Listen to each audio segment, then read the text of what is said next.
Merci Madame la Présidente. Écoutez, nous, on voudrait quand même donner des clés de compréhension pour les contribuables qui nous regardent. Qu'est-ce qui est en train de se passer? Le problème, c'est pas d'augmenter cet impôt en particulier. Effectivement, l'année dernière, il était 2 fois supérieur. C'est le niveau général des impôts que vous êtes en train d'augmenter, puisque entre les mesures qui ont été votées samedi, on a déjà entre 500 et 1 milliard de plus d'impôts. Là, vous allez encore les augmenter de 4 milliards. On a seulement réussi à baisser de 2 milliards les impôts avec le rétablissement du barème sur l'impôt sur le revenu et de la CSG. Donc on est en fait déjà à 2 milliards de plus d'impôts, donc 21 milliards de recettes fiscales par rapport à ce que vous aviez déjà prévu dans votre copie. Et en plus, on a appris qu'en commission des affaires sociales, les socialistes et les macronistes avaient voté 2,5 milliards de plus sur la CSG patrimoine.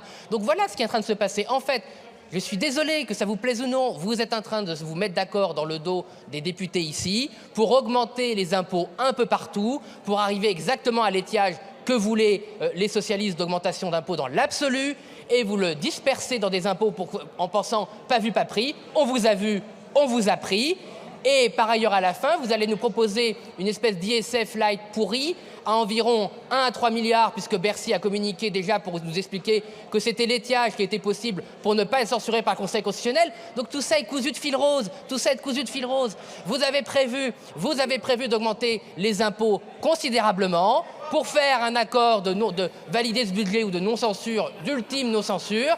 Tout ça est très clair. On l'a vu, on vous a pris et on le dénoncera parce que nous, on défend les contribuables. Il y a pas eu de note, je crois. Hein. Est-ce que